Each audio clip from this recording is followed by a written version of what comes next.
I'm going to share with you some of the stories I read, I remember, at the risk of being corrected by some of the people that were actually there. But one of the things I didn't know for many, many years is that in the mid-60s, Sun Sanim went to Japan, invited by the Japanese government. And that invitation by the Japanese government had to do with some dead bones, which is another story that you may hear today. I don't know. But he went there to take care of the spiritual needs of all the Japanese Koreans that were in Japan at the time, during the war, after the war. And he actually opened a place, a temple in Tokyo. So now there's these other characters that I didn't know about, but there was a Mr. Yu that Sun Sanim knew from Dongguk University. And at that time, looks like Mr. Yu was running a corporation there in Japan. And Mr. Yu was the one who gave Sun Sanim the ticket to come to the US. And it was around 1972, Sun Sanim was realizing that his work there in Japan was kind of completed. And he was also hearing a lot about Japanese monks and Japanese Zen masters coming to America to teach. So he wanted to do that.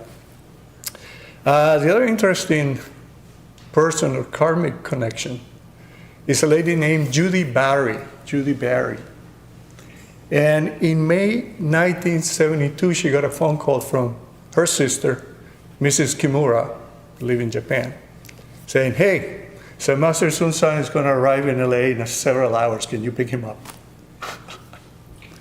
And Judy seems to have met Sun Sanim 2 years before when she went to Japan to visit her sister.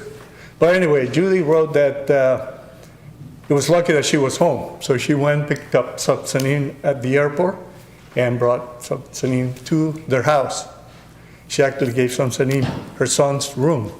Yeah. And she said that Sun Sanim set up a small altar with a small statue of Wansyum Boso. And in the evening, he did some chanting and said, if you want, you can join me. And I'm going to read what she wrote. She says, I felt drawn by the sounds of Sun Sanim's chanting, and tears started to flow from my eyes for no apparent reason. From that day forward, a new life began for me. I remember being amazed at Sun Sanim's humbleness. He helped with the house cleaning, shopping, cooking, etc. My children and their friends welcomed him into the family without hesitation. They seemed to get a kick out of it.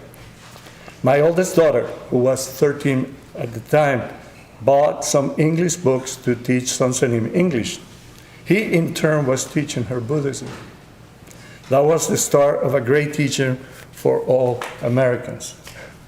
So it's all this amazing stuff, about Sun Sanim and how things started. But then after a while, I hear that, he was a little worried that in LA he was surrounded by too many Koreans and that he wanted to meet the real Americans. And someone suggested that he will go to, of all places, Providence, Rhode Island. And that's what he did. So actually the first Zen Center was at 137 Doyle Avenue. 137 Doyle Avenue. And if you're familiar with Providence, it's 2 blocks down from the YMCA that is at the corner of Hope and Doyle. The house still there, in very good shape. Yeah, I don't think it was in that good shape when he rented an apartment there. And Zen Master Soeng wrote that at that time the place had 2 large bedrooms, spiders, and a stray cat that they later named Abigail. Yeah. And that the rent was $150 a month. $150 a month. So, but that's the place where things started. That's the place where some curious Brown students came to learn the Dharma.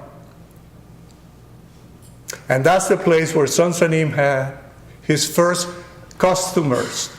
And you can take that customers literally because it seems, I heard, that he was running a soup kitchen out of the apartment, making wonderful noodle soups that everybody liked. So you feed them, they will come.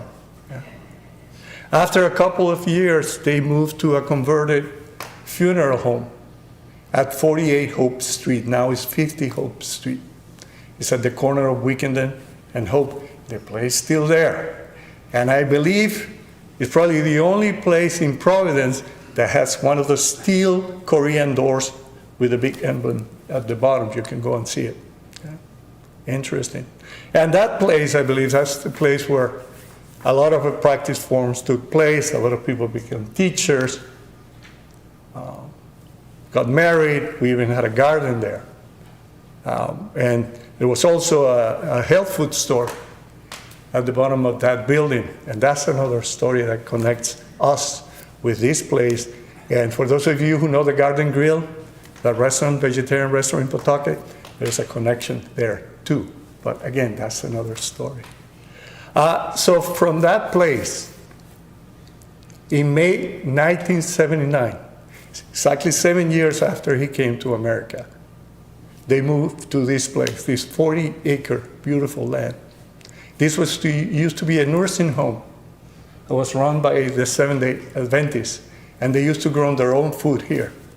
And some of you probably know that the Seventh-day Adventists are vegetarians. Yeah? So I believe that they're probably a little happy, yeah, to know that we're vegetarians and that we also grow some of their food that we eat and sell here, thanks to the effort of our gardener, Soeng, and all the volunteers. But the kicker for me is that the official opening ceremony of this place was Saturday, July 28th, 1979. Saturday, July 28th, 1979. So today, to the date, we're celebrating the 45th anniversary of the Providence Zen Center. So congratulations to all of you, to all of us, yeah, for this accomplishment, and to be in this place for 45 years. And the people who live here and the people that have tried to run this place, they'll probably be thinking, well, it's a miracle that we're here. It's all the stuff that can happen in a 40-acre property. So today we're going to have talks by different people, and one of the things I asked was for Zen Master Dae Bong at Musansa to record a video for us, because there's 13 hours ahead, so for him to give a talk live, was a little late. And he sent us a video, and when he sent us a video, he wrote this that it was very touching for me. It is always helpful to pay attention to these moments where we can appreciate what so many people have been doing over many years, and that the teaching and places to come together to practice are still here. Yes, those places where we meet to practice the teaching, they're still here after 45 years. Yeah. I sat my first retreat in this place, this Dharma room, July 17, 1994, 30 years ago. Yeah. And that retreat was led by Linc Rhodes, JDPSN. Yeah? And we were talking about that, and he said, well, I guess I did not discourage you enough. No, you didn't, Linc. I'm still here. So, Linc JDPSN, what say you? Good morning, everybody. This is the Dharma room at the Indianapolis Zen Center. I'll just show you. Our altar is behind me here. This Providence Zen Center actually started in 1972, but we bought that land and moved there. The place was too small in Providence, and we looked for places and found that. And there's very interesting stories about it. The person that lived there was from Iowa. It was a couple from Iowa, and somehow or other they moved there. It was very rural, and they had their nursing home. It had about 20 80-year-old people in it, and they wanted to retire, so they sold it to us. And I did research on it and discovered it didn't have a sewer system. They had been putting this sewer into the woods. they had a backhoe and there were bottles of bleach floating around in the woods. So when I found that out, we already signed a sales agreement and they had already started moving the people out of it. And so the way the laws are, they have to disclose things like that, and they didn't. So they stayed the winter and put the sewer system in. It cost them a lot of money. And they had to heat the place. And in the spring, we bought it and moved. And the rest is building buildings. And I like to build buildings. The dorm room we're in now is solar heated somewhat. And it was a very advanced design in 1980. I found an architect that helped me do the drawings and we built it ourselves. And it's very nice to have the ceremony. I would have liked to have come, but right this moment, there's nobody else living here. And there are a few people that are going to move in again, but I can't really leave for long. I'm very happy you're having the ceremony. It's lovely to commemorate events. I remember it really well because my daughter was only a year old. She's going to be 45 in October. Time flies. That picture behind our altar is a collage that a person made who lived here. You can make collages with your iPhone. It's flowers and mushrooms and things in a collage, and around it says, "No attainment with nothing to attain." You can read it if you were here, but someone that used to live here made that for me, and we have it behind our altar. Thanks for being here today. I'm going to come visit sometime soon. That's all, Jose. Thank you so much for all you've done for us and for this place. You're one of the pioneers, and I didn't know about the sewer and all that. So see, we keep filling in the blanks, the story of this place. Thank you so much. Our next speaker, also via Zoom, is Dhajanay Joshi. And Dhajanay Joshi is an old student of Sansanim, and she also tells stories similar to what we hear that he used to live in this 2-bedroom apartment in Chicago. And he used to run retreats there with Sansanim, one room that was for Sansanim, and everybody else slept there and all that. So interesting. And Sansanim also told him, "Oh, you got to start a Zen Center." And he said one day a box appeared with a Buddha and a Chukpi and all that. So they're ready to go, Dharma room. So Dhajanay, if you're around, please. Okay, good. Welcome. And this is the Providence Zen Center 45 years later. Nice to see you. Thank you. Thank you so much for inviting me. I have so many memories of PZC from years ago. I remember being walked to Bobby's room on my very first visit, and then many other visits followed. Talking with Linc and Larry, walking the grounds with George Bowman, working with Susie as the director of the Chicago Meditation Center. And I just recently got in touch with Prakash and Richie Streitfeld, and I worked with Stanley Lombardo and all those years. And then lately I found out that Ken was there too. So Sansanim and many other teachers also visited to me in Chicago. They stayed with me. We conducted weekend YMJJs in my 2-bedroom apartment where 25 people used to attend for the weekend and keep silent. So I also remember attending the first World is a Single Flower conference. I was honored to do a chant. But the best part of that visit was my sleeping accommodations, where it's kind of like an attic-like space in the garage outside where I had to climb over, don't know if there was a ladder or just had to climb somehow. And spread my sleeping bag there. If that bed is still available, I would like to visit. Although Although at this time I would need help climbing, basically. So, but anyway, what I really wanted to share with you is that every time if I feel a little down in the dumps, I pull out a letter written to me by a son's name on October 7, 1981. That's 43 years ago. And this is how it goes. It says, "Dear Dhananjay, thank you for your letter. How are you and the Sangha in Chicago? If one mind is strong, the whole world is strong. If one mind is pure, the whole world is pure. If one mind is suffering, the whole world is suffering. And if one mind is sad, the whole world is sad. So your mind is very strong, and not just the Chicago Center, but the whole world is strong. So the PCC family loves you very much. Now, there are many new people at the PCC that I have not met, but I'm sure that that love hasn't gone anywhere.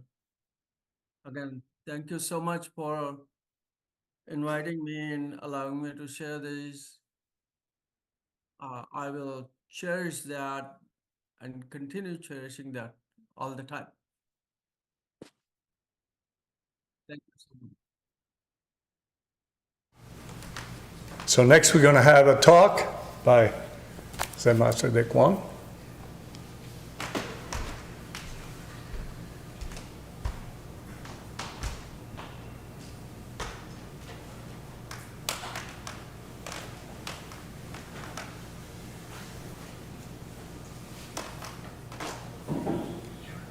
Good morning, everybody. Thank you for coming. And thank you for coming and coming and coming and coming.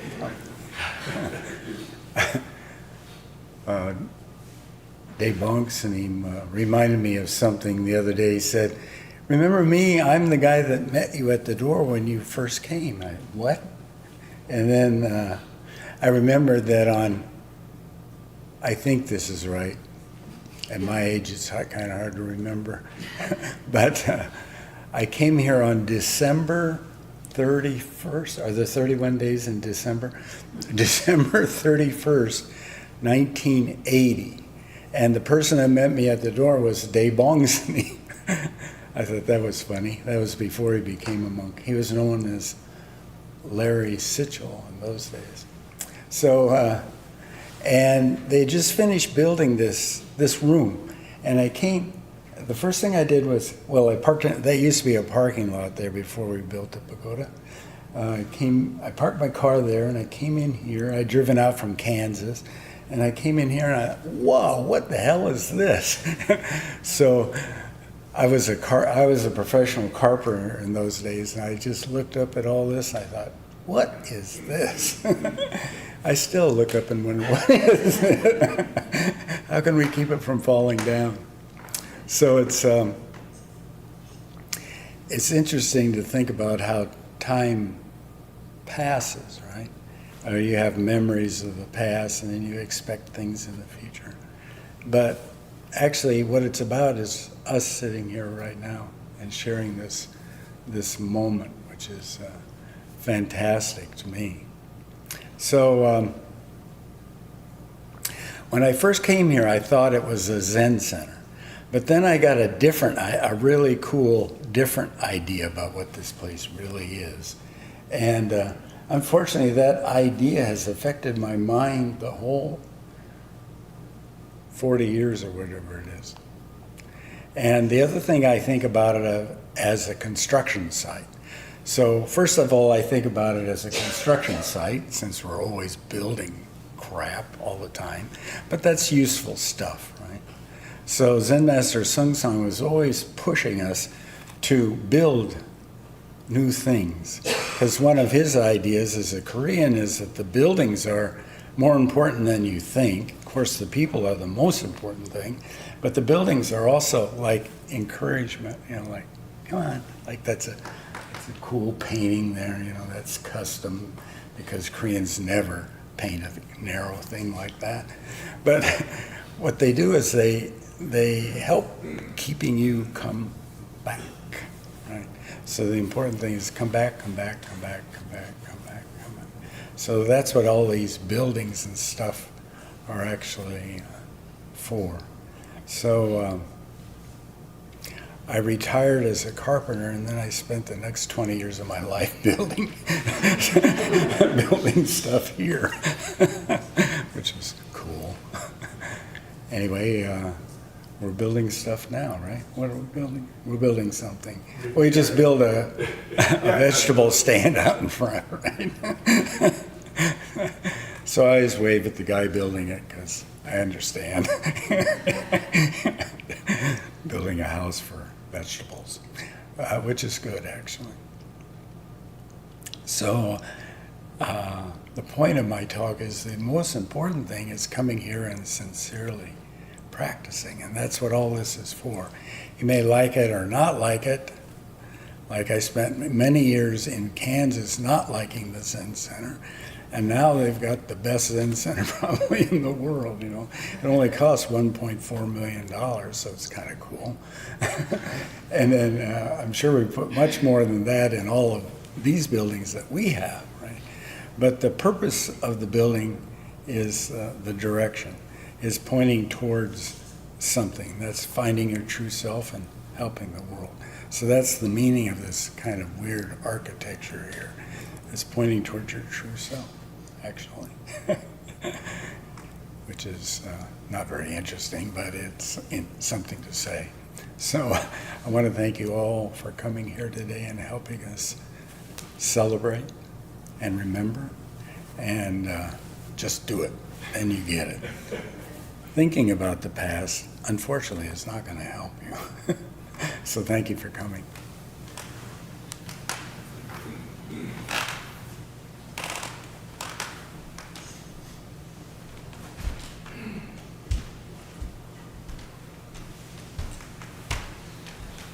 And now we're going to have a talk by Zen Master Soeng.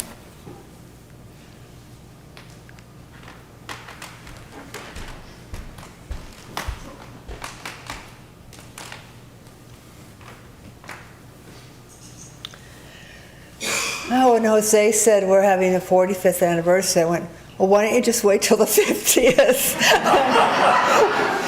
Because I'm kind of an introvert. I'm not big on ceremonies and parties or anything. So, but thank you, Jose. I really appreciated your energy all the time, but today, bringing us all together and pointing this out. Because he said, well, because this is the same day. It's Saturday, July 28th. So, which I have no memory of, so that's great. But as Dae Kwang Sanim just said, we're here now because we practice. We have an appreciation for clear mind, don't know, what is this? And that is what has held this, not the buildings, but this practice has held this place together for this many years.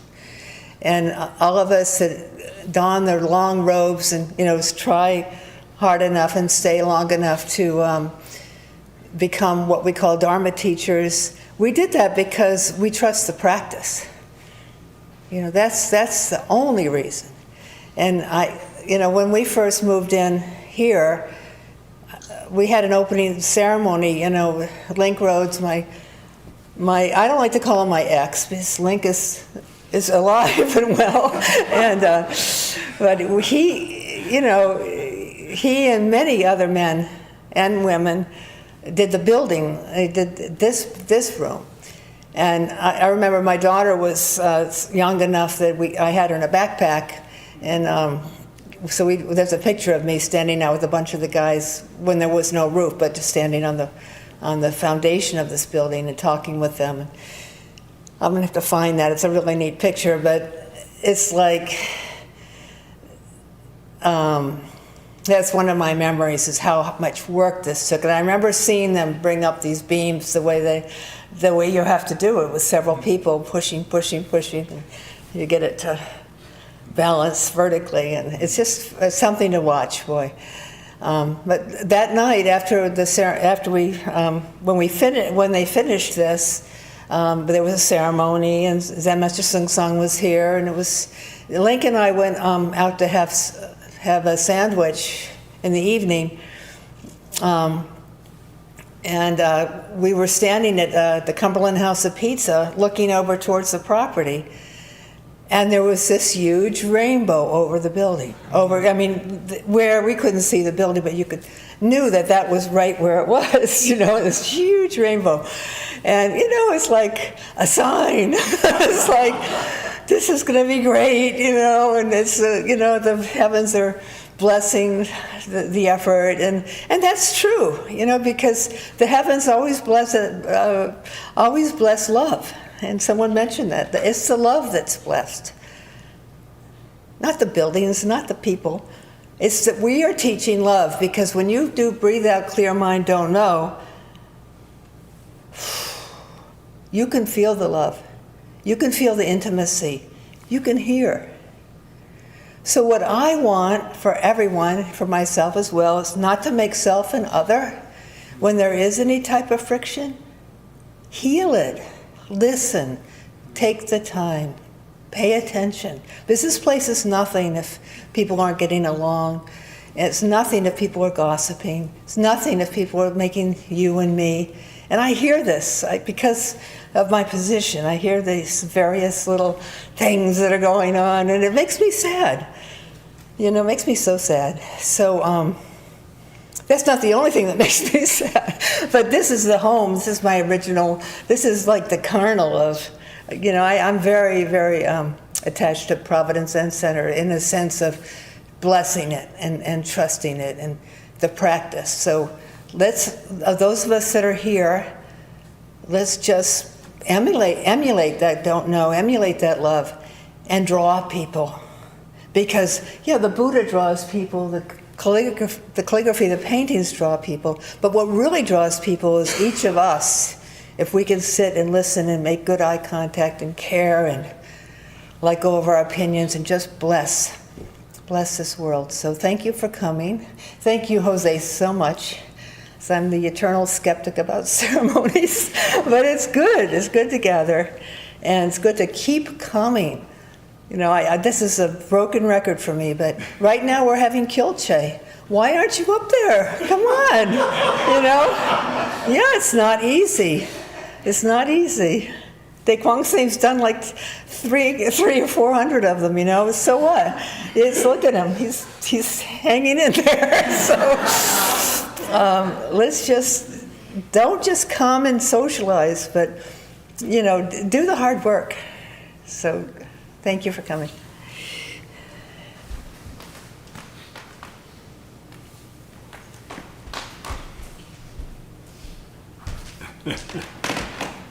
Thank you, Zen Master Soeng. And now we're going to end things by playing a video that Dae Bong Sunim, Zen Master Dae Bong, recorded a few days ago.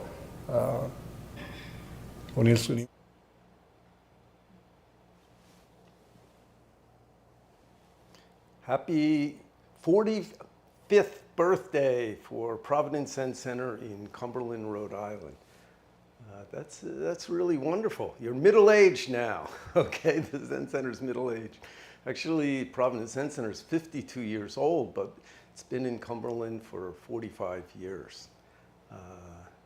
I came to the Zen Centers and first lived at Providence Zen Center in Hope Street, on Hope Street in Providence, Rhode Island, 1977. And that summer, the school, which didn't exist as a school yet, but all of Seung San Sunim's students came for the first Dharma teacher retreat. As many Dharma teachers as possible from all over the country came to PZC on Hope Street and had a really interesting weekend. And I think that's when I also took 5 precepts during that weekend. One of the things that came out of that weekend was, I remember, we needed a bigger room for the future. And I believe Linc Rhodes or maybe Sunim worked with an architect and came up for a design for a building that would be right behind the Zen Center, where PZC had a garden and we call it the plumbing supply store storage building. And I think it was going to cost about $200,000, 2 stories, and the second floor would be a larger Dharma room. While this process was taking place, somewhere the idea came up that for the same amount of money, we could buy a much bigger place, which, if we renovated ourselves, would give us even a bigger property. And in looking around what was in the area, we found what is now the Providence Zen Center in Cumberland. And that was really exciting. And I think Zen Master Seung was also very excited. We'd have this big property, a big building that, of course, we had to renovate and add to. And that also gave us the possibility of holding 3-month retreats separate from the daily activities of the Zen Center. So everybody that I remember was quite excited about it.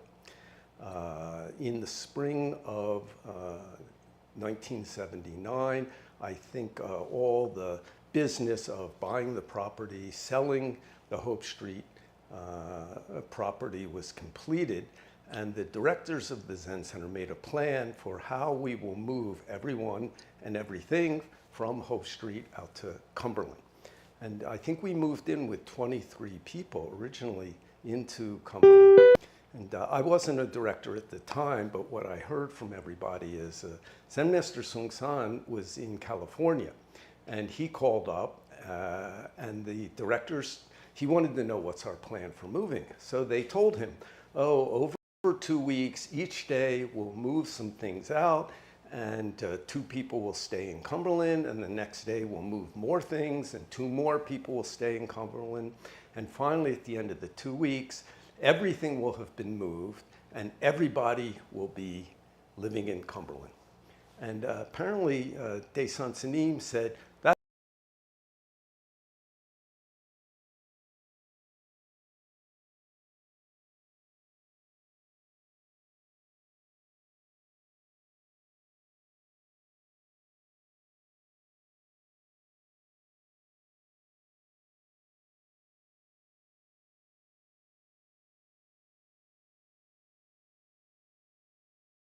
But in any case, I can just imagine him saying, that's correct, and then getting very positive and saying, okay, just do it, very good. So the directors met with the rest of the residents and told us, okay, we're going to pick a day and we're going to move everything. And then somebody must have contacted Cambridge Zen Center, which is only about an hour away. And on a Saturday or a Sunday, it was worked out that Cambridge Zen Center will rent a really big truck. PZC will rent a really big truck. They'll come down early, and together we'll move everything. And that's what we did. And actually, it was great. It was a lot of work, but it was also fun. I imagine, I don't remember clearly, that we ordered pizza for dinner. Everybody ate dinner. Cambridge people went back to Cambridge, and there we were, suddenly spending our first night in Cumberland. And during the next week, people went back to Hope Street, cleaned out the building, cleaned it up very well, and passed it on to the new owners. So this was, if you were around at that time, this was very much the way Zen Master Seung functioned. The very first words I remember learning in Korea is, Pali Pali Kapshida, quickly, quickly, let's go. So sometimes it was difficult to function this way, but overall, we got a lot done, and with a very good spirit. One of the things I've often thought about, 45th birthday for Providence Zen Center in Cumberland, Rhode Island. No one person makes our Zen Center. That's really wonderful. You're middle-aged now. Okay, the Zen Center's middle-aged. Actually, Providence Zen Center is 52 years old, but visit a Zen Center in Cumberland or come and stay for a little while or live there. Everybody's efforts together, Zen Centers makes these places Providence Zen grow and continue in Hope Street. on Hope Street in Providence, Rhode Island, 1977. And I hope we appreciate And that summer in Korea, the school, which Chosun didn't exist as dynasty, a school which was yet, but from all of 1392 to came 1910, for the more first than Dharma 600 teacher years. officially retreat was against Buddhism. as many Dharma sometimes teachers the as possible Queen from or all other over the people country would help, came to but PCC Buddhism wasn't on even Hope allowed Street in the capital and city for had most a of that really time. interesting But it weekend. still And I continued. think that's when I also took five and it's precepts flourishing again during that and weekend. it brought us Zen Master Soeng. One of the things that came and out our of that school, weekend, and I remember, we needed a people bigger kept room doing it for the future. even under very And difficult I believe circumstances, Linc Rhodes and that's or why we maybe have Buddhist Mulsanine teaching come worked down with to an us now. architect and came up for a And design each generation for a develop building practices that would and be figures out how to right pass behind the the Zen Do It, Center and where where pass it on to PZC the had a next garden generation. and So, a 45 we call it years the plumbing is supply wonderful. store. It's, storage. a lot of people don't even live building. 45 years. And you guys have been in Cumberland 45 I think it was going to cost about So for $200,000. everybody who's ever two passed stories through there, and the big second responsibility, a floor would be a little larger responsibility, or whatever. and to all of you While this living process was or, taking uh, place, living at PCC somewhere the now idea came or up, visiting for the and same helping amount with of things, money, and thank you very much, we could buy a much for your bigger practice place, and which, for if we helping, renovated us ourselves, individually would give us as even a a bigger group, property. And in uh, looking be able to around, maintain what was in the teaching area, we practice and found pass it on what to is others, now make it the possible for others to Providence learn Zen the Center in practice. Cumberland. Congratulations And that to was really everybody, exciting. and I'm very I happy think to be Zen able Master to, Soeng was also join very excited. We'd have this via big property, a recording, a big building that, the of course, we had ceremony to renovate and add Providence to. today. And that also gave us the possibility of holding 3-month retreats separate from the daily activities of the Zen Center. So everybody that I remember was quite excited about it. In the spring of 1979, I think all the business of buying the property, selling the Hope Street property was completed, and the directors of the Zen Center made a plan for how we will move everyone and everything from Hope Street out to Cumberland.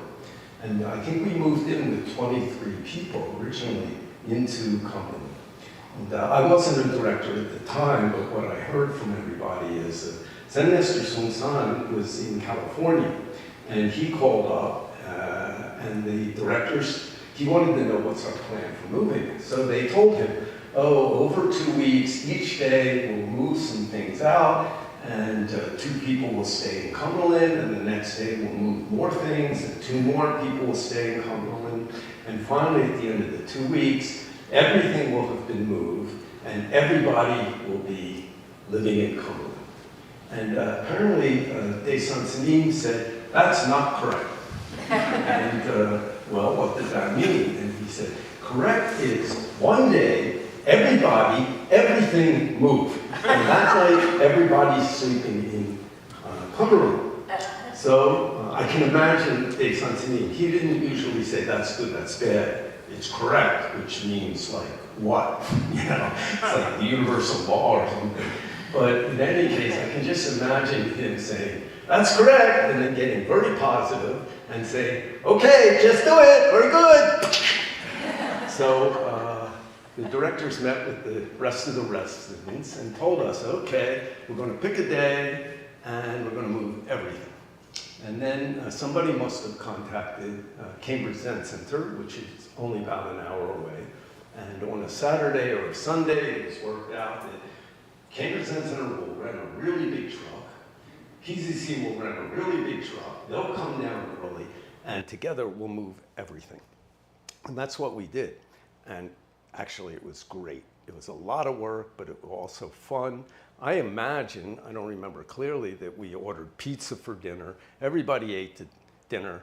Cambridge people went back to Cambridge, and there we were, suddenly spending our first night in Cumberland.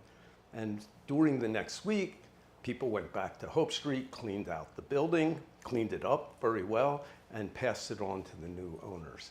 So this was, if you were around at that time, this was very much the way Zen Master Soeng functioned. The very first words I remember learning in Korea is pali pali kapshida, quickly, quickly, let's go. So sometimes it was difficult to function this way, but overall, we got a lot done, and with a very good spirit.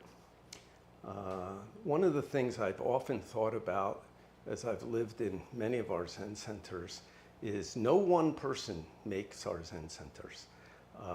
No even small group of people usually do.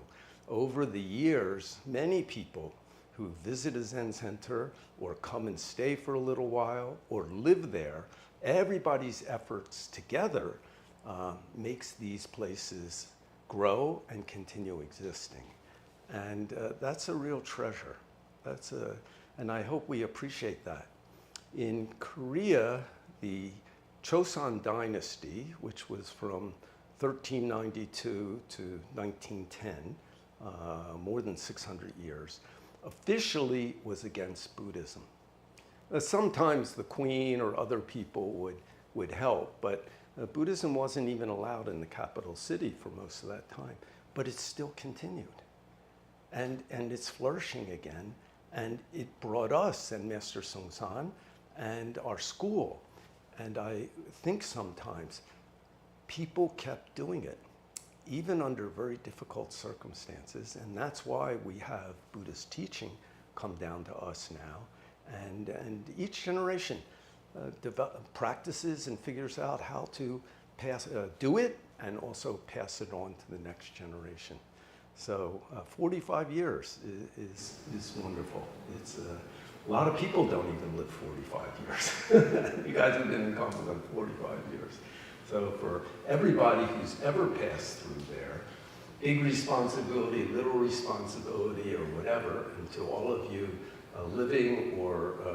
living at PCC now, or visiting and helping with things, thank you very much for your practice and for helping us individually, as a group, and be able to maintain the teaching and practice and pass it on to others, making it possible for others to learn and practice. So congratulations to everybody, and I'm very happy to be able to join via a recording the ceremony at Providence today. Thank you.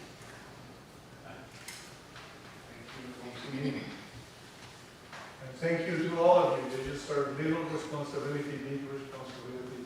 It's all of us that make this possible. We're still here. Still here.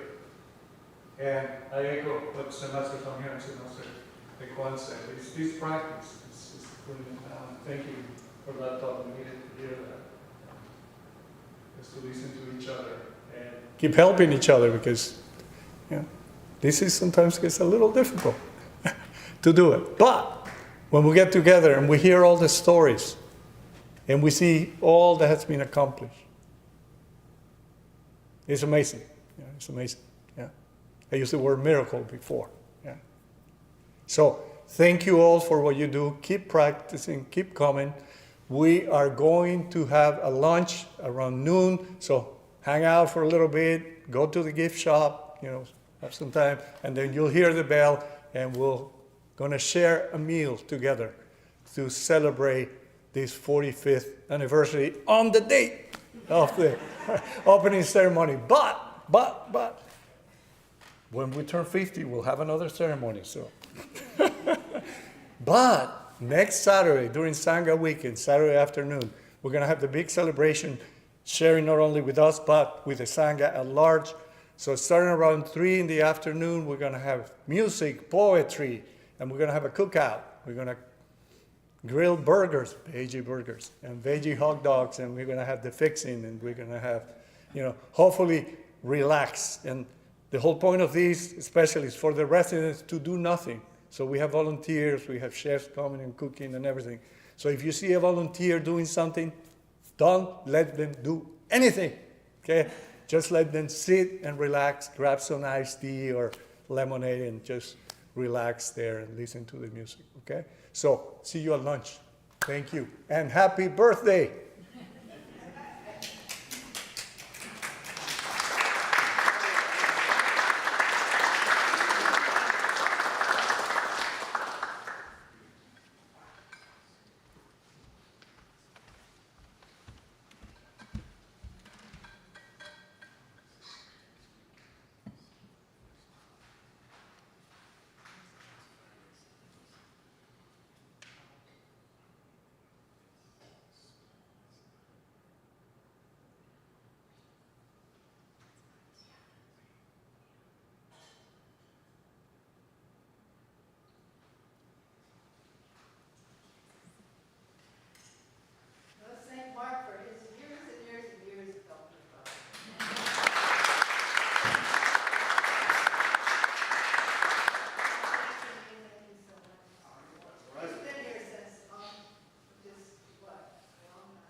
about you. Oh, yeah?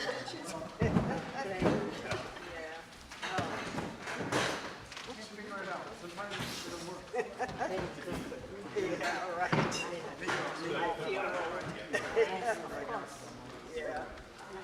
Oh.